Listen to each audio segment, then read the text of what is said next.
ایک وقت میں دو بہنوں سے نکاح کیوں جائز نہیں؟ حدیث میں اس کی وجہ بیان کی آپ صلی اللہ علیہ وسلم نے. آپ نے فرمایا دو بہنوں سے نکاح مت کرو لِأَنَّكُمْ تَقْطَعُونَ بِهِ أَرْحَامَكُمْ، اس عمل کے ذریعے تم رشتے توڑو گے. بہنوں میں محبت ہوتی ہے بہنوں والی، جب دونوں سے آپ نے نکاح کر لیا تو وہ بہنوں کی محبت سوکنوں کی نفرت میں تبدیل. سمجھتے ہو کہ نہیں سمجھتے؟ اچھا یہاں بھی فقہ کی بات، علم کی بات.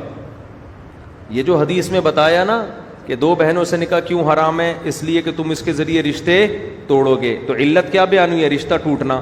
اب کوئی مفکر اٹھ کے کہہ سکتا ہے کہ میں جن دو بہنوں سے نکاح کر رہا ہوں وہ دل سے راضی ہیں اور وہ ایک ہی گھر میں رہنا چاہتی ہیں اور وہ قسم اٹھا کے کہہ رہی ہیں کہ اس سے ہمارا رشتہ اور زیادہ مضبوط ہو جائے گا، اور آپ کو یقین بھی ہو کہ یہ ان میں نفرت نہیں ہوگی بلکہ اور خوش ہوں گی، پھر بھی یہ نکاح جائز نہیں ہے.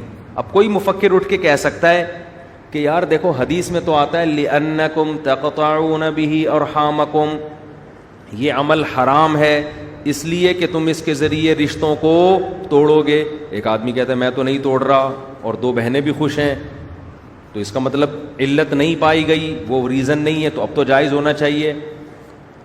لیکن کسی بھی مفتی سے جو پڑھا ہوا ہوگا نا وہ کہے گا پھر بھی جائز نہیں ہے، چاہے محبت ہو سکتا ہے بلکہ دشمنی محبت میں تبدیل ہو جائے پھر بھی جائز نہیں ہے. وجہ کیا ہے؟ یہ چیز اصول فقہ میں پڑھنے کی ہوتی ہے کہ ایک چیز ہوتی ہے علت اور ایک چیز ہوتی ہے حکمت.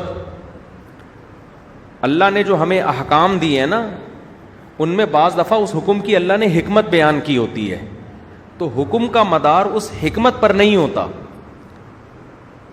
جیسے اللہ نے بتایا نا قرآن میں آتا ہے کہ ان تجمعوا بین الاختین، کہ دو بہنوں سے تم نکاح نہیں کر سکتے، یہ اصل علت ہے کہ قرآن نے منع کر دیا. اب یہ ہمیشہ کے لیے کیا ہو گیا؟ حرام. حدیث میں جو آتا ہے نا کہ تم اس کے ذریعے رشتوں کو توڑو گے، یہ اس حکم کی ایک حکمت بیان کی جا رہی ہے کہ عام طور پر ایسا ہوتا ہے. اس کا مطلب یہ نہیں ہے کہ یہ حکمت اگر نہیں پائی جائے گی تو پھر تم کر سکتے ہو، نہ حرام تو پھر بھی ہے. تو یہ ہے علت. اس کی مثال ایسے ہے جیسے علماء بیان کرتے ہیں بھئی یہ حرام گوشت کھانے پر پابندی کیوں ہے کہ جو انسان جس جانور کا گوشت کھاتا ہے نا اس کی خصوصیات اس کی باڈی میں آتی ہیں. اب آپ کتے بلی کھاؤ گے تو اندر سے کتے بلی بننا شروع ہو جاؤ گے، حرکتیں وہی کرو گے، گند کھا رہے ہو نا آپ. لیکن اگر کوئی کھا کے اور پولائٹ ہوتا جا رہا ہے، بلے کھا گیا اپنے محلے کے سارے، کتے کھا گیا، لیکن آپ نے دیکھا کہ پہلے بہت غصہ تھا آتا تھا، اب یہ پولائٹ بنتا جا رہا ہے، غصہ بالکل ختم، پھر بھی حرام رہے گا کیونکہ ایک چیز حرام ہے ہمیشہ کے لیے. تو حکمتیں ہیں. اللہ جو باپ کی وراثت اولاد کو دیتا ہے، باپ کی وراثت اولاد کو دیتے ہیں نا اللہ تعالیٰ، تو اس میں بہت ساری حکمتیں ہیں. لیکن یہ حکمتیں نہیں بھی پائی جائیں گی پھر بھی باپ کی وراثت ملے گی کس کو؟ بہر صورت اولاد ہی کو ملے گی. تو سود کو حرام قرار دینے میں بہت ساری حکمتیں ہیں. نماز کی حکمت اللہ نے بیان کی ہے، بے حیائی سے روکتی ہے. کسی کو نہیں روک رہی ہو پھر بھی نماز پڑھنی پڑے گی اس کو. تو یہ بھی آج کل فرق مارکیٹ سے کیا ہوتا جا رہا ہے؟ شارٹ. آج کل کے جو نئے نئے اسکالرز آ رہے ہیں نا جو پراپر پڑھے ہوئے نہیں ہوتے، ان کو یہ علت اور حکمت کا فرق بھی معلوم نہیں ہوتا، یہاں مغالطہ کر رہے ہوتے ہیں.